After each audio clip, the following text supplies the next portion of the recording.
What is up, my dudes? You boys is cracking me up on that last video down in the comments. Oh, good God. Okay, so somebody commented, they usually say like they're the first person that commented, so they comment first, and then you got the second person that comments second, and then third, and then so on and so forth, right? Well, it got to the point where people were literally commenting like 117th and then 420th, and then every single comment on that video was just people like putting down a number as a comment. So I went in there and played along and put 125th, right? Giggity goo. And then somebody put 69th, and like, oh my God, man, you guys cracked me up on that one. It's almost like a little inside joke. Like, you almost got to just understand and have seen that video and then seen the comments and all that to really get it. But good God, boys, that was hilarious and a half. So either way, I wanted to come in here and talk about the 2019 RF Supercross tracks and what I want and don't want from them, because I mean, certainly I made a video like this before talking about what the 2018 tracks were going to be in 2017, right? And I know I made my little Make MX Sim Great Again video where I basically showed like, how good MX Simulator was in 13, 14, 15, and how it's kind of been on this downhill slope ever since then with the track designs and stuff. But there certainly are some select tracks in the 2017 and 18 series that are actually really fun, and I enjoy them. But they're few and far between, but there are some. But I think the biggest issue in 2018 was just simply the way the erode jacked up some of the tracks. It made them not feel as good as what they potentially could have felt, because the erode just totally blew it out of proportion, and it was no longer that amazing, cool, fun, skill gap track that it was beforehand. So just that fact alone, if we wouldn't have had erode in 2018, I think my overall mindset on the tracks wouldn't have been nowhere near as negative towards them, right? And there is certainly some 2017 tracks that I just love to death, but there's some 2017 tracks that I hate worse than any other tracks when it comes to MX Simulator. So, and there's certainly some weird feeling tracks in 2018, before you even put the erode on it, and then when you put the erode on it, like just cranks that up times 10. So, but I think one of the biggest things it comes down to that they need to pay attention to in 2019 with the tracks, and there's a lot of different aspects, there's a lot of different things that goes into this, definitely, like there just is a lot of different little things you got to pay attention to, and important things to always keep in mind when you're thinking about tracks and stuff. Is one thing is the friction. Okay, and this is something where you'll notice this happen when you go back and look at like the 2012 and 13 AMA Supercross tracks all the way through to 2018. They just get more and more and more friction. And the reason why they do that is they're trying to cut down your power so that you're not hitting some massive 5 jump out of a corner or something super unrealistic like that. The bikes just keep getting faster and faster and faster, but they're trying to keep you slower on the track, and I just don't like that. I don't like being on a 450, but the track having so much fucking friction that it feels like you're on a 250. I hate that feeling. I don't like that at all. I certainly think it's okay for some tracks, but I don't want the whole series to feel like that, I don't want the whole series, because it almost gets to the point where you start feeling like you're on a damn sand track, and I don't like that. I don't like every Supercross track in a series to feel like I'm on Southwick. Like, that's not what I'm trying to do here, dog. Had me a little sneeze moment there, boys. Had to pause the gameplay, but and the thing about that is it goes into every other thing I'm trying to talk about in this video as well, right? Like, if they start making that bigger scaling, which I think is one of the most important things, and you notice that on a couple of the tracks. I know specifically on the track I was just on before this one in 2018, it had a little bit of that bigger scale feeling, and I think 2017... it's either Indianapolis, I think it's Indianapolis 2017, whichever one, you guys know the one I'm talking about. The one's got some big old jumps on it. There's a couple of them in 17 that's got big old jumps on it. And it's not just the jumps, but it's like how big the track feels overall in a scaling sense. You know, there's certain tracks they get where they just have this crampiness to them. They just feel too small. They feel like they're just not big enough for the bikes that you're riding on. And I don't like when the tracks kind of go down that route, but that goes into the whole, you know, they have to make that friction so high because every jump is so small and the track feels so cramped down and small on some of the tracks. So that's where the issue starts to happen, but they can make it to where the tracks aren't as friction, but make your jumps a little bit bigger scaling.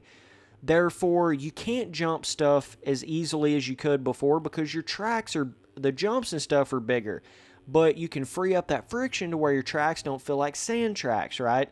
And I think that's sort of the notion they need to push for. That's the direction they need to start stepping towards. And you can see how much fun it is on some of the tracks when they open up those scaling doors, man.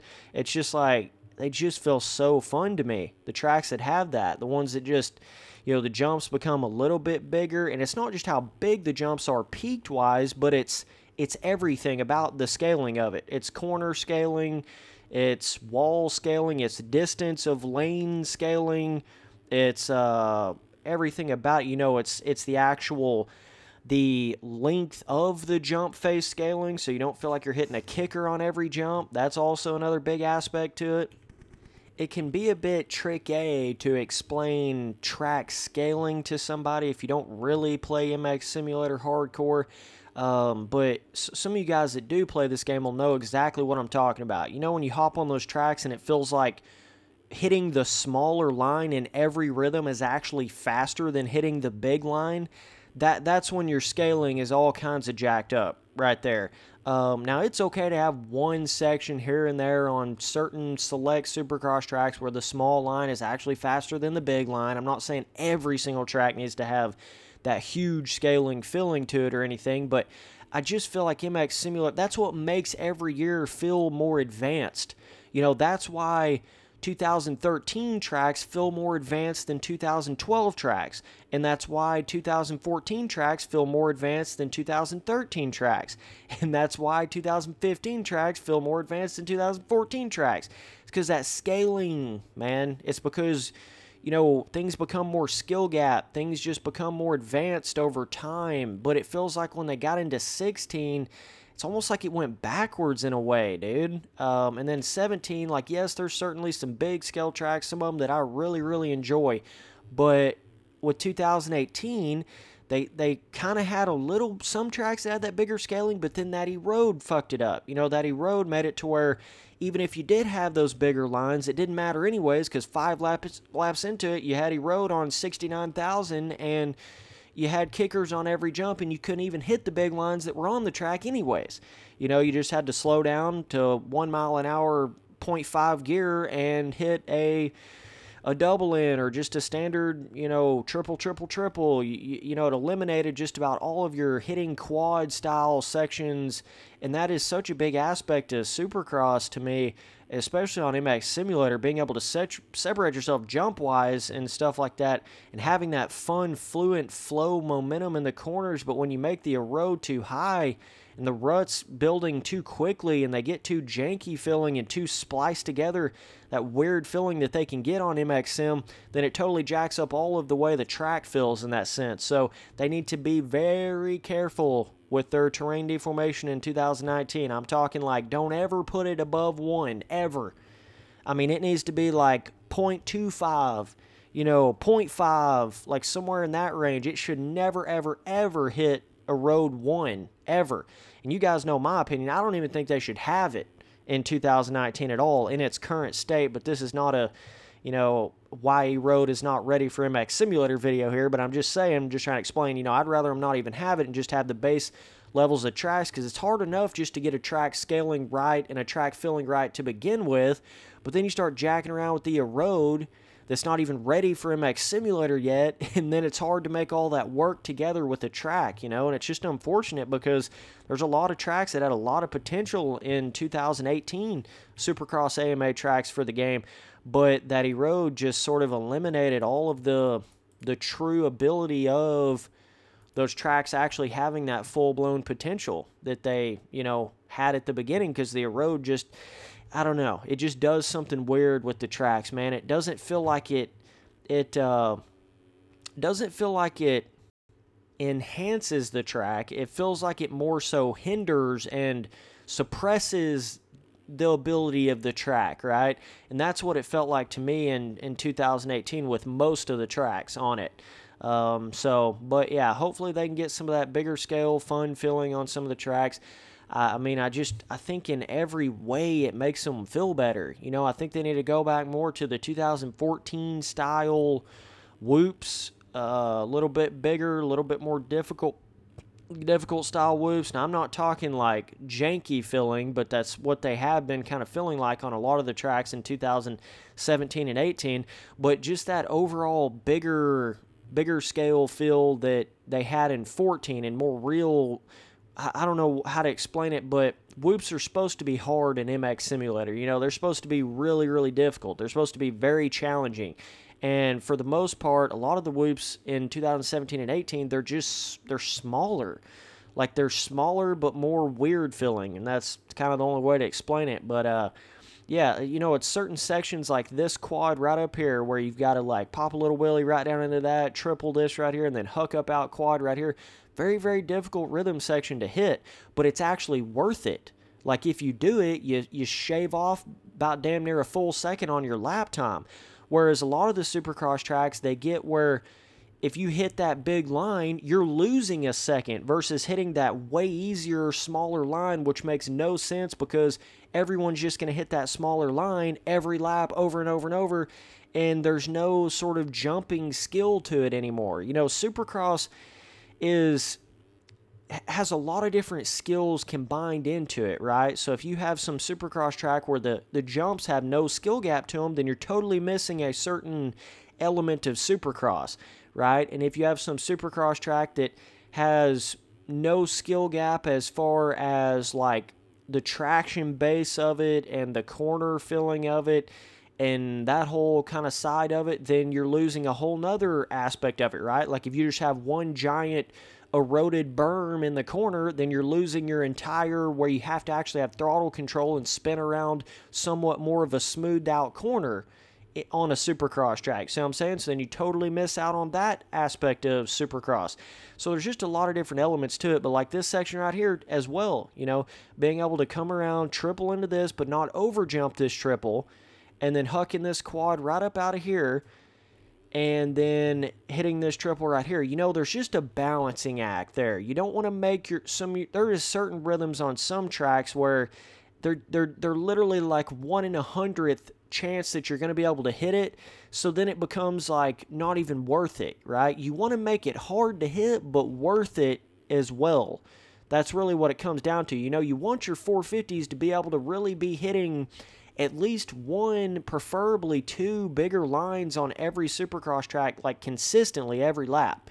You want to have something where a 250 is not going to have the power to hit it, but a 450 is, but it's not so difficult that, only your top 0.1% of your pro 450 riders are hitting it, right? Like one lap on the entire 450 main event. You don't want to have it that difficult, right? It's just all about finding that fine line, that balance of difficulty, and I feel like on certain tracks they've struck it perfectly, and other tracks they just fail miserably at it. And I don't understand why there is such a disconnect and variable there. It shouldn't be like that. It shouldn't be where, certain tracks, every single rhythm, the 450s are hitting it exactly like a 250 because there's no point in hitting the big line because it's too damn slow, because you're either jumping too high in the air or whatever the case may be, the jumps feel weird or whatever it is, or you've got a track where it's like, you'll go in there and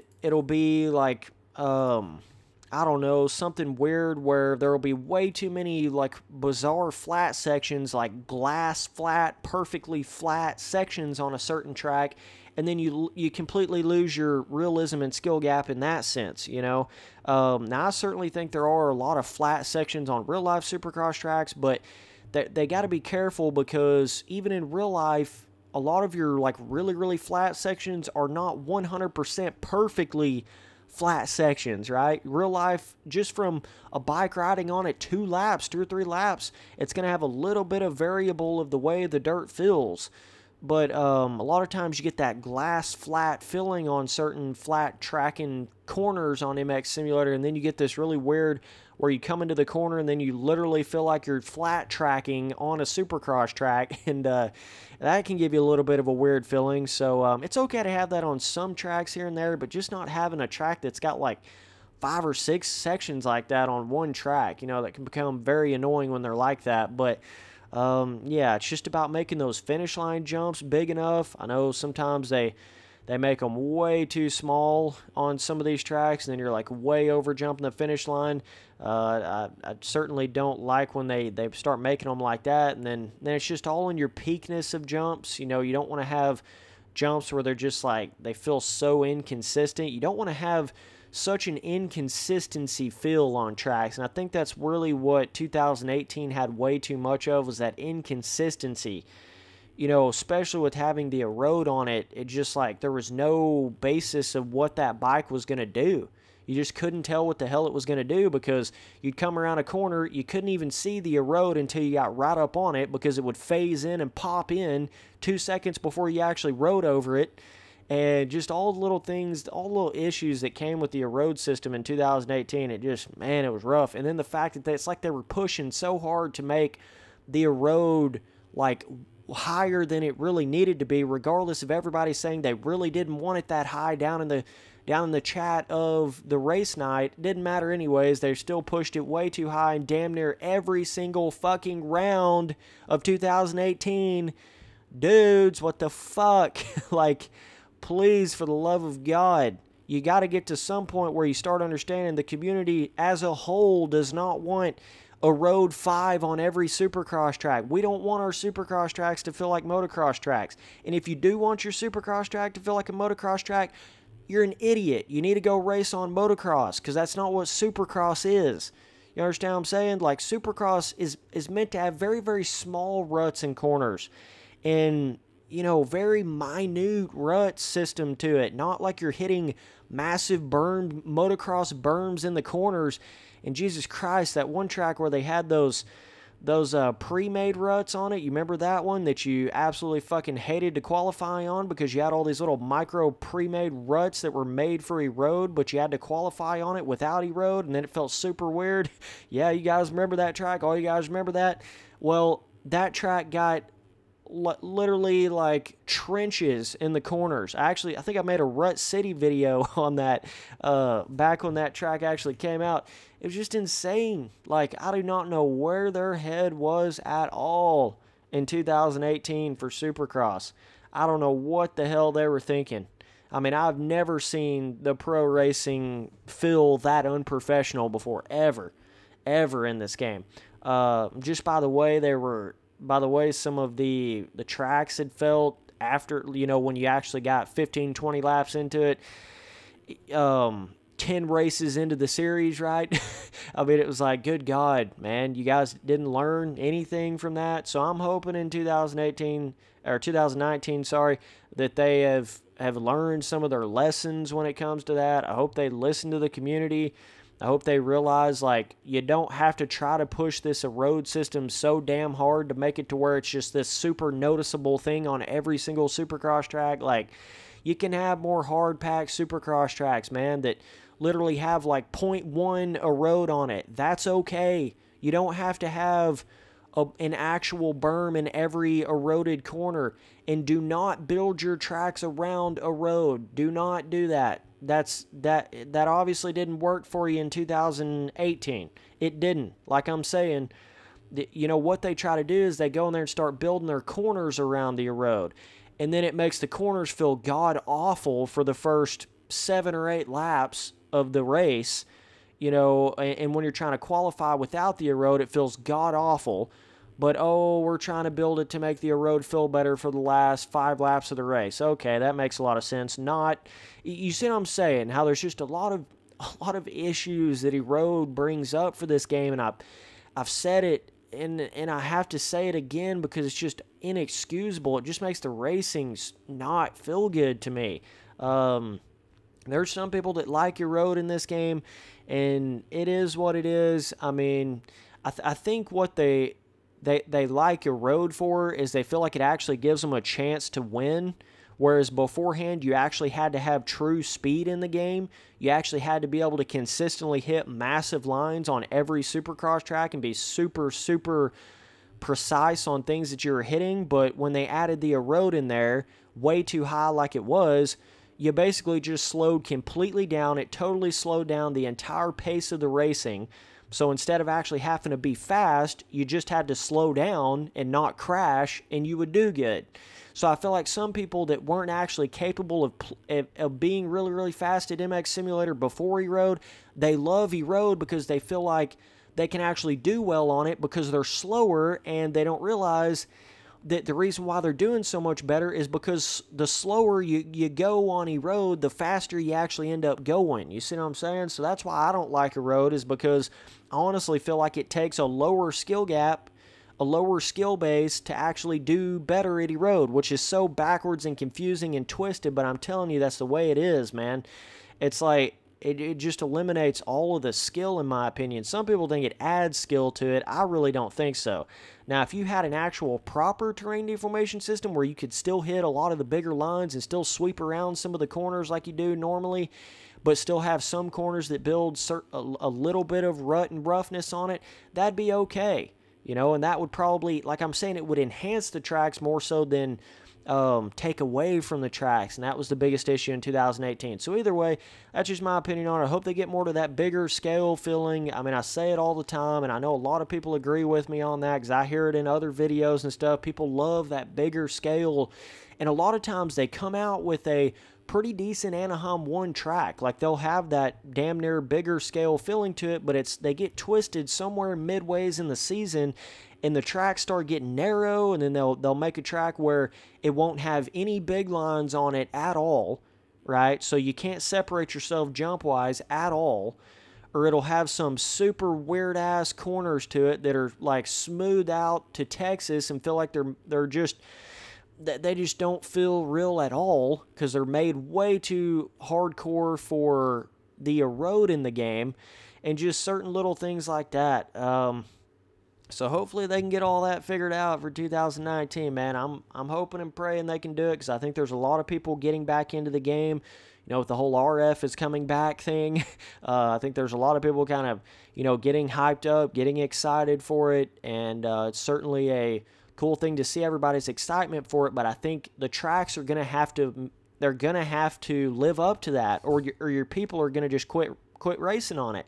I mean, if your road is too damn high like it was in the entire year of 2018, still, people are going to get the fuck right back off of that. And that's exactly what's going to happen. That's why you lost half of your fan base in 2018, is because you would not lower that road. And I'm telling you right now, that was one of your biggest issues in 18, man. The tracks would have been halfway decent had you not even put the road in there at all. But you push so hard. You push so hard to try to make this, well, MX Simulator has terrain deformation in its pro racing. And some people just, it's like they've got so much of a fantasy of that they can't see its negatives. You know, they can't see that it's actually not ready to be put into the game yet, man. You know, it's just not ready. Some people just, it's like they're so keen on trying to do this beta test for a road. Like, dog, put that in a side series for a couple years. Do not put that in the main pro racing series. God damn. Like, why do I have to come out here and say this? This should be damn obvious shit. Either way, man, you know, that's my hope for it, and obviously the whole graphical look to everything, I'm sure, is going to expand. Lighting effects, it'd be cool if they kind of got into the more of the, you know, like Nicholas Sandbox Supercross track type of style and design to it. That'd be sick. You'd have a lot more people playing the game if you know, went more down that route. And that 3D scan thing is obviously the future of MX Simulator. I don't know how they can really integrate that in, because I don't know how you're going to go and 3D scan every single real-life Supercross track. It's going to be a little bit difficult, but for the love of God, this is another one of those things I have to say. Don't make the replica of the track until the weekend after. Don't have the race before the actual real-life race. You guys need to stop doing that. You're supposed to go in there and see how the real life race is, and then go in there and make your track. So let's just say it becomes a damn monsoon in Las Vegas for some random reason in real life. I don't want to be riding on a dry, slick, hard-packed version of that on MX Simulator because you guys decided to go in there and make the track before the real life race. Like, you guys got to understand how much realism and weirdness feeling that puts on the tracks when you guys do that. It's so bizarre, man. Like when they'll have a mud race or they'll change an entire section on a track, like on the actual race day or like the day before the race day, so it's different from the actual track map that they released like a week earlier, but you get on your MX Simulator version and it's like completely different track. Like, I don't like that at all, dude. It just feels so weird to me when it's like that. So please make your replica tracks after you've actually seen the real life race, man. I know you try to go 100% on the track maps, but it takes away a lot of the realism feeling of the game when you guys do that. So either way, but that's just my opinion for 2019. I hope they can smarten up with a lot of their stuff.